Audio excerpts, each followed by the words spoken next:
Jai Shriram. Welcome back to Veena Shridhar's kitchen. ಇವತ್ತು ಇದು ಪಂಚಮಿ ದಿವಸ ಮಾಡಿರೋ ನಿಮಗೆ ಪೂಜೆ ನಮ್ಮನೆ ತೋರಿಸ್ತಾ ಇರೋದು. ಪಂಚಮಿ ದಿವಸ, ದಶಮಿ ದಿವಸ ನಮ್ಮಲ್ಲಿ ಯಾವಾಗಲೂ ವರಾಹಿದು ಪೂಜೆ ಮಾಡ್ತೀವಿ. ಅದಕ್ಕೆ 5 ದೀಪ ಹಚ್ತೀವಿ.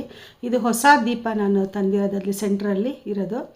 ಹಾಗೂ ಸಪ್ರೇಟ್ 2 ದೀಪ ಹಚ್ಚಿ ಒಂದು ತುಪ್ಪದ ನಂದಾದೀಪದ ಥರ ಹಚ್ತೀವಿ. ಆಮೇಲೆ ನೈವೇದ್ಯಕ್ಕೆ ನಾನು ಯಾವಾಗಲೂ ಗೆಣಸು ಮತ್ತು ಹಾಲು, ಬೆಲ್ಲ ಈ ಥರದ್ದೇ ಇಟ್ಕೊಳ್ತೀನಿ. ಸೊ ಇವತ್ತಿನ ಒಂದು ವಿಡಿಯೋನಲ್ಲಿ ಒಂದು ಹೆಲ್ದಿ ಕುಕ್ಕಿಂಗ್, ಹೆಲ್ದಿ ವ್ಲಾಗ್ ನಾನು ನಿಮಗೆ ತೋರಿಸ್ತಾ ಇರೋದು. ತುಂಬ ಡೀಟೇಲ್ಸ್ ಇದೆ. ಇದನ್ನು ನೀವು ವಿಡಿಯೋ ಸ್ಕಿಪ್ ಮಾಡದೆ ನೋಡಿ. ಈಚೆಗೆ ಸ್ವಲ್ಪ ನಂದು ವಿಡಿಯೋನ ನೋಡೋದೆಲ್ಲ ಕಮ್ಮಿ ಮಾಡಿದ್ದೀರ. ತುಂಬ ಒಳ್ಳೊಳ್ಳೆ ರೆಸಿಪಿಗಳು ಹಾಕ್ತಾಯಿದ್ದೀನಿ, ಒಳ್ಳೊಳ್ಳೆ ವಿಷಯಗಳು ತಿಳಿಸ್ಕೊಡ್ತಾ ಇದ್ದೀನಿ ನೋಡಿ. ಇದಕ್ಕೆ ನಾನು 1 ಕಪ್ಪು ಅಕ್ಕಿ ತೊಗೊಂಡಿದ್ದೀನಿ, ಹಾಗೂ ಅರ್ಧ ಕಪ್ಪು ಹೆಸರುಬೇಳೆ ತೊಗೊಂಡಿದ್ದೀನಿ, ಹಾಗೆ 2 ಕಪ್ಪು ನುಗ್ಗೆ ಸೊಪ್ಪು ತೊಗೊಂಡಿದ್ದೀನಿ. ಯಾಕೆಂದರೆ ಈ ವಿಡಿಯೋ ಪೂರ್ತಿ ನುಗ್ಗೆ ಸೊಪ್ಪಿನ ಪ್ರಯೋಜನಗಳು ಹಾಗೂ ಅದು ಹೇಗೆ ಯೂಸ್ ಮಾಡ್ಬೋದು ಅನ್ನೋದನ್ನು ಕೂಡ ತೋರಿಸಿದ್ದೀನಿ. ಮುಂದೆ ಇನ್ನೂ ವಿಡಿಯೋನಲ್ಲಿ ಒಳ್ಳೊಳ್ಳೆ ಡೀಟೇಲ್ಸ್ ಎಲ್ಲ ಕೊಡ್ತಾ ಇದ್ದೀನಿ. ಒಂದು ಪ್ಯಾನಲ್ಲಿ ಸಾಸಿವೆ ಒಗ್ಗರಣೆ ಹಾಕಿ ಎನಫ್, ನಾನು ಕಡಲೆಬೇಳೆ ಸ್ವಲ್ಪ ಜಾಸ್ತಿ ಹಾಕ್ತೀನಿ ಒಗ್ಗರಣೆಗೆ. ಅದು ಮಧ್ಯೆ ಮಧ್ಯೆ ತಿಂದರೆ ಚೆನ್ನಾಗಿರುತ್ತೆ ಅಂತ ಅಂದ್ಬಿಟ್ಟು ಅದು ಜಾಸ್ತಿ ಬ್ರೌನ್ ಕೂಡ ಮಾಡಲ್ಲ ಕಡಲೆಬೇಳೆ. ಇದಕ್ಕೆ ಹಸಿಮೆಣಸಿನ್ಕಾಯಿ ಮತ್ತು ಈರುಳ್ಳಿ ಒಗ್ಗರಣೆ ಹಾಕಿದ್ದೀನಿ. ಆಮೇಲೆ ಈರುಳ್ಳಿ ಫ್ರೈ ಆದಮೇಲೆ ಟೊಮ್ಯಾಟೊ ಹಾಕ್ತಾಯಿದ್ದೀನಿ. ಮೆಣಸನ್ನ ತರ್ತರಿಯಾಗಿ ಕುಟ್ಕೊಂಡು ಒಣಮೆಣಸನ್ನ ಅದನ್ನು ಹಾಕ್ತಾಯಿದ್ದೀನಿ ಇದಕ್ಕೆ. ಇದೊಂದು ಸ್ವಲ್ಪ ಪೊಂಗಲ್ಲು ಮತ್ತು ಕಿಚಡಿ ಮಧ್ಯದಲ್ಲಿ ಇರುತ್ತೆ ಈ ಡಿಶ್ಶು.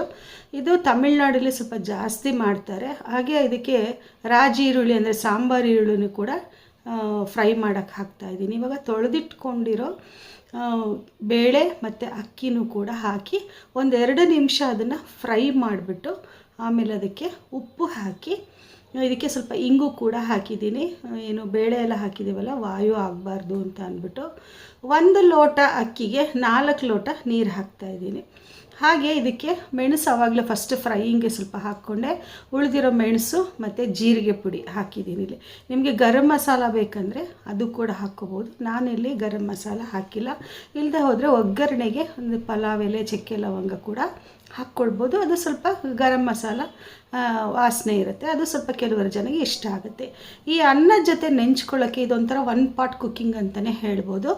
ನೆಂಚ್ಕೊಳ್ಳೋಕ್ಕೆ ಆಲೂಗೆಡ್ಡೆ ಫ್ರೈ ಮಾಡ್ತಾಯಿದ್ದೀನಿ. ಆಲೂಗೆಡ್ಡೆ ಬೇಡ ಅಂತ ಅನ್ನೋರು ಇದು ಸಿಹಿ ಗೆಣಸು ಕೂಡ ಫ್ರೈ ಮಾಡ್ಬೋದು, ಇಲ್ಲ ಬೆಂಡೆಕಾಯಿ ಫ್ರೈ ಮಾಡ್ಬೋದು, ಬಾಳೆಕಾಯಿ ಫ್ರೈ ಮಾಡ್ಬೋದು. ಇದೇ ಥರ ನಾನು ಅಡುಗೆ ಮಾಡಬೇಕಾದ್ರೆ ಎಲ್ಲ ಡೀಟೇಲ್ಸು ಕೊಡ್ತೀನಿ. ಯಾಕೆಂದರೆ ಒಂದು ಅಡುಗೆಯಲ್ಲಿ ಇಷ್ಟೊಂದು ವೇರಿಯೇಷನ್ಸ್ ಮಾಡ್ಬೋದು ಅಂತ ಅಂದ್ಬಿಟ್ಟು.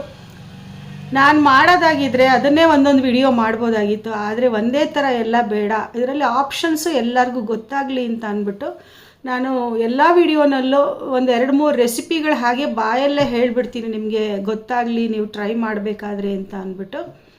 ಇದು ಒಂದು 3 ಸಲ ಕುಕ್ಕರ್ ಕೂಗಾದಮೇಲೆ ಈ ಥರ ಆಗಿದೆ ನೋಡಿ. ನೀವು ಬೇಕಾದರೆ ಉದ್ರುದ್ರಾಗೋದ್ರೂ ಮಾಡ್ಕೋಬೋದು, ಪೊಂಗಲ್ ಥರ ಮೆತ್ತಗಾದರೂ ಮಾಡ್ಕೊಳ್ಬೋದು. ಇದಕ್ಕೆ ಒಣ ಕೊಬ್ಬರಿ ಸಣ್ಣದಾಗಿ ತುರಿದು ಕುಟ್ಕೊಂಡು ಅದು ಹಾಕ್ತಿದ್ದೀನಿ. ತೆಂಗಿನಕಾಯಿ ಬೇಕಾದರೂ ಹಾಕೋಬೋದು ತುರಿದು.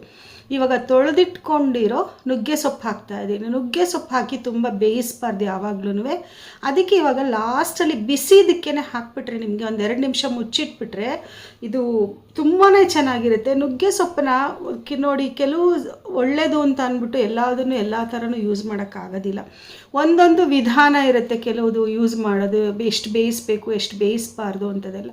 ನುಗ್ಗೆ ಸೊಪ್ಪು ಯಾವಾಗಲೂ ಜಾಸ್ತಿ ಬೇಯಿಸಬೇಡಿ. ನೀವು ಬಸ್ಸಾರು ಮಾಡಬೇಕಾದ್ರೂ ಅಷ್ಟೇ, ಯಾವಾಗಲೂ ಅಷ್ಟೇ ಹಾಕಿದ ತಕ್ಷಣ ಬಸ್ಬಿಡಿ 2 ನಿಮಿಷ ಬಿಟ್ಟು, ಆ ಥರ ಮಾಡ್ಕೊಳ್ಳಿ ಬೇಳೆ ಬೆಂದಾದಮೇಲೆ. ಇವಾಗ ಆಲೂಗೆಡ್ಡೆ ಫ್ರೈ ಮಾಡ್ತಾಯಿದ್ದೀನಿ. ಈ ನುಗ್ಗೆ ಸೊಪ್ಪುಗಳ ರಾಜ ಅಂತಲೂ ಕೂಡ ಹೇಳ್ಬೋದು. ಈ ಆಲೂಗೆಡ್ಡೆ ಫ್ರೈಗೆ ನಿಮಗೆ ಜಾಸ್ತಿ ಎಕ್ಸ್ಪ್ಲನೇಷನ್ ಬೇಕಾಗಿಲ್ಲ. ಇದನ್ನು ಬ್ರೌನಾಗಿ ಫ್ರೈ ಮಾಡೋದಷ್ಟೇ. ಸರಿ, ನುಗ್ಗೆ ಸೊಪ್ಪಿನ ವಿಷಯಕ್ಕೆ ಬರೋಣ. ಸೊಪ್ಪುಗಳ ರಾಜ ಅಂತ ಅಂತಾರೆ. ಅದರಲ್ಲೂ ಹೆಣ್ಮಕ್ಳಿಗಾಗಲಿ ಗಂಡು ಮಕ್ಳಿಗಾಗಲಿ ಮಕ್ಕಳುಗಳಿಗಾಗಲಿ ಪ್ರಪಂಚದಾದ್ಯಂತ ಇವಾಗ drum stick leaves, moringa leave ಅಂತ ಅಂದ್ಬಿಟ್ಟು ಡಿಫ್ರೆಂಟ್ ಇದರಲ್ಲೆಲ್ಲ ಇದನ್ನೇ ಯೂಸ್ ಮಾಡ್ತಾರೆ. ಬೇರೆ ಕಂಟ್ರಿನಲ್ಲೆಲ್ಲ ಇದರಲ್ಲಿ ಮಿಲ್ಕ್ ಶೇಕ್ ಎಲ್ಲ ಮಾಡಿಕೊಂಡು ಕುಡಿತಾ ಇದ್ದಾರೆ. ನನಗೆ ಮೊನ್ನೆ ಒಬ್ಬರು ಹೇಳಿದ್ರು, ಅವ್ರ ಮಗಳು ಮದುವೆ ಆಗಿ ಫಾರಿನ್ಗೆ ಹೋಗಿದ್ದಾಳೆ. ಅವಳು ಇಲ್ಲಿದ್ದಾಗ ನುಗ್ಗೆ ಸೊಪ್ಪನ್ನ ಇಷ್ಟನೇ ಪಡ್ತಿರ್ಲಿಲ್ವಂತೆ, ಒಂಥರ ವಾಕರಿಸ್ಕೊಳ್ಳೋಳಂತೆ ನುಗ್ಗೆ ಸೊಪ್ಪು ಅಂತ. ಅಂದರೆ ಇವಾಗ ಅಲ್ಲಿ ಹೋಗಿ ಹೆಲ್ತ್ ಕಾನ್ಷಿಯಸ್ ಎಲ್ಲ ಬಂದು ನುಗ್ಗೆ ಸೊಪ್ಪಿಂದು powder, drum stick leaves powder ಎಲ್ಲ ತೊಗೊಂಡು ಮಿಲ್ಕ್ ಶೇಕ್ ಮಾಡ್ಕೊಳ್ತಾ ಇದ್ದಾಳೆ ಅಂತ ಅಲ್ಲಿ ನಗ್ತಾ ಇದ್ರು ಅವ್ರ ಮನೇಲಿ ಮಾತಾಡಿಕೊಂಡು. ಇವಾಗ ನುಗ್ಗೆ ಸೊಪ್ಪಿನ ಕಿಚಡಿ 1 ಪಾಟ್ ಕುಕ್ಕಿಂಗ್ ಹಾಗೂ ಆಲೂಗೆಡ್ಡೆ ಫ್ರೈ ರೆಡಿ ಆಯಿತು.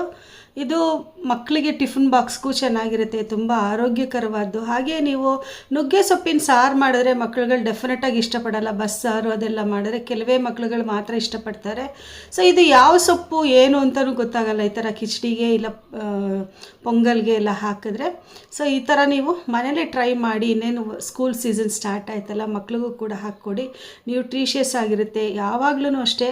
ನಾನು ಇನ್ನೊಂದು ವಿಷಯ ಹೇಳಬೇಕು, ನಂದು ವಿಡಿಯೋ ತುಂಬ ಜನಕ್ಕೆ ಕಲರ್ಫುಲ್ ಆಗಿಲ್ಲ, ಅಂದರೆ ಅವ್ರಿಗೆ ಧಾಮ್ ಧೂಮ್ ಅಂತ ಅಂದ್ಬಿಟ್ಟು ಏನೋ ತೋರಿಸೋದು ಹಾಗೆಲ್ಲ ಇಲ್ಲ. ನನ್ನ ಜೀವನ ಶೈಲಿನೇ ಇದು. ನನಗೆ ಸಿಂಪ್ಲಿಸಿಟಿನೇ ಇಷ್ಟ, ಮತ್ತು ಆರ್ಗ್ಯಾನಿಕ್ ಕುಕ್ಕಿಂಗ್, ಸಿಂಪಲ್ ಕುಕ್ಕಿಂಗ್ ಮತ್ತು ಸಾತ್ವಿಕ್ ಕುಕ್ಕಿಂಗೇ ನನಗೆ ತುಂಬ ಇಷ್ಟ. ಸೊ ಅದನ್ನೇ ನನ್ನ ವಿಡಿಯೋನಲ್ಲಿ ತೋರಿಸ್ತೀನಿ. ಸೊ ಸಮಾನ ಭಾವಾಭಿರುಚಿ ಇರೋರೆಲ್ಲ ಇಷ್ಟಪಟ್ಟು ನೋಡ್ಬೋದು, ಹಾಗೂ ಕಲಿಯುವಂಥದ್ದು ಇರುತ್ತೆ, ನೋಡಿಕೊಂಡು ಕಲಿಬೋದು. ಎಲ್ಲರೂ ವಾಚ್ ಮಾಡಿ ವಿಡಿಯೋ ನನಗೆ ಎನ್ಕರೇಜ್ ಮಾಡಿ. ಇದ್ರ ಜೊತೆಗೆ ನಾನು ಮೊನ್ನೆ ಇವಾಗ ಒಂದು 2 months ಬ್ಯಾಕ್ ವಿಡಿಯೋನಲ್ಲಿ ಅಂಗಾಯ ಪುಡಿ ಪೌಡ್ರ್ ಹಾಕಿದ್ದೆ. ಸೊ ಅದಕ್ಕೆ ಸಿಕ್ಕಾಪಟ್ಟೆ ಒಳ್ಳೊಳ್ಳೆ ರೆಸ್ಪಾನ್ಸ್ ಇದೆ. ನಾನು ಅದನ್ನು ಕಮ್ಯುನಿಟಿನಲ್ಲಿ ಪೋಸ್ಟ್ ಮಾಡ್ತೀನಿ, ಎಷ್ಟು ಒಳ್ಳೊಳ್ಳೆ ಮೆಸೇಜ್ ಕಳಿಸಿದ್ದಾರೆ ನನಗೆ ವಾಟ್ಸಪ್ಪಲ್ಲಿ ಅಂತ ಅಂದ್ಬಿಟ್ಟು. ಅದು ತುಂಬ ಜನ 1 kg 2 kg ಹಾಗೆಲ್ಲ ಫಾರಿನ್ಗೆಲ್ಲ ಹೋಗ್ತಾ ಇದೆ ಈ ಪೌಡ್ರ್. ಅದೊಂದು ಸಂತೋಷದ ವಿಷಯ. ರೆಗ್ಯುಲರ್ ಆಗಿ ಇದನ್ನು ಮೊದಲನೇ ತುತ್ತು ಅನ್ನಕ್ಕೆ ಅಂತ ಹಾಕ್ಕೋಬೇಕು ಅಂತ ಹೇಳಿದ್ದೀನಿ. ಮೊದಲನೇ ಅನ್ನಕ್ಕೆ ನಾನಿಲ್ಲಿ ರಾಜ್ಮುಡಿ ರೈಸ್ ನಮ್ಮನೇಲಿ ರೆಗ್ಯುಲರಾಗಿ ಮಾಡೋದು. ಯಾವತ್ತೋ ಒಂದೊಂದು ದಿವಸ ವೈಟ್ ರೈಸ್ ಅಷ್ಟೇ. ಇದಕ್ಕೆ ಅಂಗಾಯ ಪುಡಿ ಹಾಕ್ಕೊಂಡು ತುಪ್ಪ ಹಾಕ್ಕೊಂಡು, ಅಂಗಾಯ ಪುಡಿಲಿ ಒಂದೊಂದು ಸಲ ಉಪ್ಪು ಕಮ್ಮಿ ಇರುತ್ತೆ, ಒಂದೊಂದು ಸಲ ಉಪ್ಪು ಕರೆಕ್ಟಾಗಿರುತ್ತೆ. ಅದನ್ನು ನೋಡಿಕೊಂಡು ಅವರ ರುಚಿಗೆ ತಕ್ಕಂಗೆ ಉಪ್ಪು ಸೇರಿಸ್ಬೇಕಾ ಬೇಡವೋ ಅನ್ನೋದು ನೋಡ್ಕೊಳ್ಳಿ. ಫಸ್ಟ್ ಟೈಮೇ ಉಪ್ಪು ಆ್ಯಡ್ ಮಾಡ್ಕೊಳ್ಬೇಡಿ ಅನ್ನಕ್ಕೆ. ಬಿಸಿ ಬಿಸಿ ಅನ್ನಕ್ಕೆ ತಿಂದುಬಿಟ್ರೆ ಮನಸ್ಸು ಮೈ ಎಷ್ಟು ಒಂಥರ ಉಲ್ಲಾಸವಾಗಿರುತ್ತೆ ಗೊತ್ತಾ. ಇದು ಯೂಸ್ ಮಾಡಿದವ್ರಿಗೇ ಗೊತ್ತಾಗೋದು. ನನಗೆ ವಾಯ್ಸ್ ಮೆಸೇಜೆಲ್ಲ ಕಳಿಸಿದ್ದಾರೆ, ಇದು ತೊಗೊಂಡ್ಮೇಲೆ ನನಗೆ ಅಸಿಡಿಟಿ ಟ್ಯಾಬ್ಲೆಟೇ ತೊಗೊಳೋದು ಬಿಟ್ಬಿಟ್ಟೆ ಮೇಡಮ್, ಗ್ಯಾಸ್ಟ್ರಿಕ್ ಅಸಿಡಿಟಿ ಎಲ್ಲ ಇಲ್ಲ, ಮತ್ತು ಡೈಜೆಷನ್ನು ತುಂಬ ಚೆನ್ನಾಗಿ ಆಗ್ತಿದೆ ಅಂತ ಅಂದ್ಬಿಟ್ಟು. ನನ್ನ ಈ ಭಾವಾಭಿರುಚಿ ಅಂದರೆ ನನ್ನ ಲೈಫ್ ಸ್ಟೈಲ್ ಈ ಥರ ಸಿಂಪ್ಲಿಸಿಟಿ ಆ್ಯಂಡ್ ಆರ್ಗ್ಯಾನಿಕ್ ಲೈಫ್ ಸ್ಟೈಲ್ನ ಇಷ್ಟಪಡೋರು ತುಂಬ ಜನ ಇದ್ದಾರೆ ಅನ್ನೋದಕ್ಕೆ ಇದು ಒಂದು ಉದಾಹರಣೆ. ನನ್ನ ಸಬ್ಸ್ಕ್ರೈಬರ್ ಸೌಮ್ಯ ಅನ್ನೋರು, ಅವ್ರದ್ದು ತೋಟ ಇದೆ, ಅಲ್ಲಿ ಎಲ್ಲ ಬೆಳೆದಿದ್ದೀವಿ, ಬನ್ನಿ ಮೇಡಮ್ ನಿಮ್ಮ ಅಭಿರುಚಿಗೆ ತಕ್ಕಂಗೆ ನಾವೆಲ್ಲ ಇದೆಲ್ಲ ಮಾಡಿದ್ದೀವಿ, ಬನ್ನಿ ಅಂತ ಕರೆದ್ರು. ಸೊ ಲಾಸ್ಟ್ ಸಂಡೇ ನಾನು ಅವರ ತೋಟಕ್ಕೆ ಹೋಗಿದ್ದೆ. ನಾನು ಹೋಗಿ ತುಂಬಾ ಖುಷಿ ಆಯಿತು. ಫುಲ್ಲಿ ಆರ್ಗ್ಯಾನಿಕ್ ಮಾಡ್ತಾ ಇದ್ದಾರೆ. ಅದು ಗೊಬ್ಬರ ಆಗೋ ಥರನೇ ಗಿಡಗಳು ಹಾಕಿಸಿ ಅದರಲ್ಲಿ ಎಕ್ಸ್ಪರ್ಟ್ ಅಡ್ವೈಸ್ ಎಲ್ಲ ತೊಗೊಂಡು 2 ಮಕ್ಕಳನ್ನ ಇಟ್ಕೊಂಡು, ಇವರು ಸಾಫ್ಟ್ವೇರಲ್ಲೆಲ್ಲ ಇದ್ದಾರೆ, ಆದ್ರೂ ಇಷ್ಟೆಲ್ಲ ಇಂಟ್ರೆಸ್ಟ್ ಕೊಟ್ಕೊಂಡು ಎಲ್ಲ ನೋಡ್ಕೊಳ್ತಾ ಇದ್ದಾರೆ ಅನ್ನೋದಕ್ಕೆ, ಅಂದರೆ ಪ್ರಪಂಚ ಯಾವ ದಿಕ್ಕಲ್ಲಿ ಸಾಗ್ತಾ ಇದೆ ಅನ್ನೋದಕ್ಕೆ ಈ ದಂಪತಿಗಳೇ ಒಂದು ಉದಾಹರಣೆ. ಸೊ ನನಗೂ ಅಲ್ಲಿ ನೋಡಿ ತುಂಬಾ ಖುಷಿ ಆಯಿತು. ಹಾಗೂ ತುಂಬ ಕ್ರಾಪ್ಸ್, ನುಗ್ಗೆ ಸೊಪ್ಪು, ನುಗ್ಗೆಕಾಯಿ ಮತ್ತು ಅಗಸೆ ಸೊಪ್ಪು, ಅಗಸೆ ಹೂವು ಎಲ್ಲ ತುಂಬ ಇತ್ತು. ಅವ್ರು ಹೇಳಿದ್ರು ಅಗಸೆದು ಕಾಯಿ ಬಿಡೋದು ನವೆಂಬರ್ ಡಿಸೆಂಬರಲ್ಲಿ, ನನಗೆ ಗೊತ್ತಾಗಲಿಲ್ಲ ಮೇಡಮ್ ನಿಮ್ಮನ್ನು ಕರಿಬೇಕು ಅಂತ. ಆ ಟೈಮ್ನಲ್ಲಿ ಬಂದಿದ್ರೆ ಅಗಸೆ ಕಾಯಿ ಹಾಗೆ ವನನೇ ಇತ್ತು ಇಲ್ಲಿ ಅಂತ ಅಂದ್ಬಿಟ್ಟು. ಒಂದು ರೋ ನುಗ್ಗೆ ಸೊಪ್ಪು ಹಾಕಿದ್ದಾರೆ, ಒಂದು ಲೈನು ಅಗಸೆ ಸೊಪ್ಪು ಹಾಕಿದ್ದಾರೆ, ಮಿಕ್ಕಿದ ಎಕ್ಸ್ಪರ್ಟ್ ಅಡ್ವೈಸ್ ಪ್ರಕಾರ ಹಣ್ಣಿನ ಗಿಡಗಳು ಅದೆಲ್ಲ ಹಾಕಿದ್ದಾರೆ. ತುಂಬ ಕಷ್ಟಪಟ್ಟು, ಅಂದರೆ ಒಂದು ಇಂಟ್ರೆಸ್ಟಿಂದ, ಕಷ್ಟ ಅನ್ನಂತ ಹೇಳೋಕ್ಕಾಗಲ್ಲ, ಒಂದು ಇಂಟ್ರೆಸ್ಟಿಂದ ನಮ್ಮ ಜೀವನನ ಶೈಲಿನ ಚೇಂಜ್ ಮಾಡಿಕೊಂಡು ಮುಂದಿನ ಪೀಳಿಗೆಗಳಿಗೆ ಇದೆಲ್ಲ ಒಂದು ಹೆಲ್ದಿ ಲೈಫ್ ಸ್ಟೈಲ್ ನಾವು ಕೊಡೋಣ ಅನ್ನೋದು ಇಂಟೆನ್ಷನ್ ಇಟ್ಕೊಂಡಿರೋರು ಈ ದಂಪತಿಗಳು. ಸೊ ನನಗೆ ತುಂಬಾ ಖುಷಿ ಆಯಿತು. ಹಾಗೆ ನಾವು ಮಾತಾಡ್ತಾ ಇದ್ದಾಗ ಈ ನ್ಯಾಚುರಲ್ ರಿಸೋರ್ಸಸ್ ಪ್ರಕೃತಿ ಕೊಡ್ತಾ ಇದೆಯಲ್ಲ, ಇದನ್ನು ಯಾಕೆ ವೇಸ್ಟ್ ಮಾಡಬೇಕು ಸೌಮ್ಯ, ಏನಾದರೂ ಮಾಡಿ ನೀವು ಅಂತ ಹೇಳಿದೆ ನಾನು ಅವ್ರಿಗೆ. ಅದಕ್ಕೆ ಆಯಿತು ಮೇಡಮ್, ನಿಮ್ಮ ಸಹಕಾರ ನನಗೆ ಇದಕ್ಕೆ ಬೇಕೇ ಬೇಕು, ಸೊ ನೀವು ಅಡ್ವೈಸ್ ಮಾಡಿ ಏನು ಮಾಡೋದು ಅಂತ ಅಂದ್ಬಿಟ್ಟು ಹೇಳಿದ್ರು. ಅದಕ್ಕೆ ನಾನು ಇದು ನುಗ್ಗೆ ಸೊಪ್ಪೆಲ್ಲ ಸುಮ್ಮನೆ ಹಾಳಾಗ್ತಾ ಇದೆಯಲ್ಲ, ನೀವು ಜಾಗನೂ ತುಂಬ ಇದೆಯಲ್ಲ ನಿಮಗೆ, ಸೊ ನುಗ್ಗೆ ಸೊಪ್ಪಿಂದು ಪೌಡ್ರು ಮಾಡಿ, ಈ ಪೌಡ್ರ್ ಮಾಡಿ ಸೇಲ್ ಮಾಡಿ ನಾನು ನಿಮ್ಮ ನಂಬರ್ ನನ್ನ ಚಾನಲಲ್ಲಿ ಕೊಡ್ತೀನಿ ಅಂತ ಹೇಳಿದೆ. ಅದಕ್ಕೆ ಅವ್ರು ಹೇಳಿದ್ರು, ಇಲ್ಲ ಮೇಡಮ್ ನಾನೇ ಮಾಡಿಕೊಡ್ತೀನಿ, ನಿಮಗೆ ತುಂಬ ಜನ ಪರಿಚಯ ಇರೋದ್ರಿಂದ ನೀವೇ ಡಿಸ್ಟ್ರಿಬ್ಯೂಟ್ ಮಾಡಿಬಿಡಿ ಅಂತ ಹೇಳಿದ್ರು. ಇದ್ರ ಜೊತೆಗೆ ಅವರು ಹೆಲ್ದಿಯಾಗಿ ಮನೆಯಲ್ಲೇ ಆರ್ಗ್ಯಾನಿಕ್ ಅರಿಶಿನ ಎಣ್ಣೆಯಿಂದ ಹಿಡಿದು ನುಗ್ಗೆಕಾಯಿ ಉಪ್ಪಿನಕಾಯಿ ಕೂಡ ಮಾಡ್ತಾ ಇದ್ದಾರೆ. ತುಂಬ ಹೆಲ್ದಿಯಾಗಿ ಎಲ್ಲ ತುಂಬ ಒಂಥರ ನೀಟ್ನೆಸ್ಸಿಂದ ಹೈಜೀನಿಕ್ ಆಗಿ ಮಾಡ್ತಾ ಇದ್ದಾರೆ. ನುಗ್ಗೆ ಸೊಪ್ಪು ಕೂಡ ನೋಡಿ ಚಾಪೆ ಹಾಕಿ ಬೆಡ್ಶೀಟ್, ದೊಡ್ಡ ದೊಡ್ಡ ಬೆಡ್ಶೀಟ್ ಎಲ್ಲ ಹಾಕಿ ಮನೆ ಒಳಗಡೆನೆ ಒಣಗಿಸ್ಬಿಟ್ಟು ಒಳ್ಳೆ ಕಲರ್ ಬಂದಿದೆ. ನೆರಳಲ್ಲಿ ಒಣಗಿರೋದ್ರಿಂದ ಈ ನುಗ್ಗೆ ಸೊಪ್ಪೆಲ್ಲ ತುಂಬ ಒಳ್ಳೆ ಕಲರ್ ಬಂದಿದೆ, ಹಾಗೂ ತುಂಬ ನೀಟಾಗಿ ಮಾಡಿದ್ದಾರೆ. ನಾವು ಅಡುಗೆಗೆ ಹೇಗೆ ನುಗ್ಗೆ ಸೊಪ್ಪನ್ನ ಬಿಡಿಸ್ತೀವೋ ಅದೇ ರೀತಿಯಲ್ಲೇ ಬಿಡಿಸಿ ಅದನ್ನು ಒದರಿ ಎಲ್ಲ ಮಾಡಿ ಕೀಳ್ಬೇಕಾದ್ರೆ ಒದ್ರು ಬಿಡ್ತಾರಂತೆ. ಅದು ಟಿಪ್ ಕೇಳಿದೆ ಅವರು. ಅದು ಇದು ಏನಾದರೂ ಚಿಕ್ಕ ಚಿಕ್ಕ ಹುಳ ಇದೆ ಅಂದರೆ ನಾನು ಗಿಡದಿಂದ ಪ್ಲಕ್ ಮಾಡಬೇಕಾದ್ರೆ ಚೆನ್ನಾಗಿ ಒದ್ರು ಬಿಟ್ಟು ಆಮೇಲೆ ಮನೆ ಒಳಗಡೆ ತರ್ತೀನಿ ಮೇಡಮ್. ಮಳೆ ಸೀಸನ್ ಅಲ್ವ, ಒಂಚೂರು ಮಣ್ಣು ಗಿಣ್ಣು ಏನೂ ಇರೋದಿಲ್ಲ, ಹಾಗೂ ನಾವಿರೋ ಜಾಗಕ್ಕೆ ಧೂಳು ಬರೋ ಚಾನ್ಸಸ್ಸೇ ಇಲ್ಲ, ಇಲ್ಲಿ ಟ್ರಾಫಿಕ್ ಎಲ್ಲ ಜಾಸ್ತಿ ಇಲ್ಲ ಅಂತ ಹೇಳಿದ್ರು. ನೋಡಿ, ಇದನ್ನು ಮನೆಯಲ್ಲೇ ಮಿಕ್ಸಿ ಮಾಡಿ ಮನೇಲೇ ತಯಾರು ಮಾಡಿರೋ ಡ್ರಮ್ ಸ್ಟಿಕ್ ಪೌಡರು. ಇದನ್ನು ನನ್ನ ನಂಬರ್ಗೆ ನೀವು ವಾಟ್ಸಪ್ಪಲ್ಲಿ ಮೆಸೇಜ್ ಮಾಡಿದ್ರೆ ನಾನು ನಂಬರ್ ಕೊಡ್ತೀನಿ. ಡಿಸ್ಕ್ರಿಪ್ಷನಲ್ಲೂ ನನ್ನ ನಂಬರ್ ಇರುತ್ತೆ. ನುಗ್ಗೆಕಾಯಿ ಉಪ್ಪಿನಕಾಯಿ ಇರುತ್ತೆ, ಹಾಗೂ ನುಗ್ಗೆ ಸೊಪ್ಪಿನ ಪೌಡ್ರು ಮಾಡ್ತಾ ಇದ್ದಾರೆ. ಮುಂದೆ ನುಗ್ಗೆ ಸೊಪ್ಪಿನ ಸಾಲ್ಟ್ ಕೂಡ, ಡ್ರಮ್ ಸ್ಟಿಕ್ ಲೀವ್ಸ್ ಸಾಲ್ಟ್ ಕೂಡ ಮಾಡ್ತೀನಿ ಅಂತ ಹೇಳ್ತಾ ಇದ್ದಾರೆ. ಸೊ ಈ ಥರ ಮನೇಲಿ ಮಾಡೋರಿಗೆ ಮತ್ತು ಆರ್ಗ್ಯಾನಿಕ್ ಮೆಥಡಲ್ಲಿ ಮಾಡೋರಿಗೆ ನಾನು ತುಂಬ ಎನ್ಕರೇಜ್ ಮಾಡ್ತೀನಿ. ನಿಮಗೂ ಏನಾದರೂ ನನ್ನ ಕಡೆಯಿಂದ ಒಂದು ಚಿಕ್ಕದೊಂದು ಕೋಆಪ್ರೇಷನ್ ಬೇಕು ಅಂತ ಅಂದರೆ ನೀವು ನನಗೆ ವಾಟ್ಸಪ್ಪಲ್ಲಿ ಮೆಸೇಜ್ ಮಾಡ್ಬೋದು, ಇಲ್ಲ ಕಮೆಂಟ್ ಮಾಡ್ಬೋದು. ನಂಬರ್ ಗೊತ್ತಿಲ್ಲದೆ ಹೋದರೆ ಡಿಸ್ಕ್ರಿಪ್ಷನ್ ಬಾಕ್ಸಲ್ಲಿ ನನ್ನ ನಂಬರ್ ಇರುತ್ತೆ.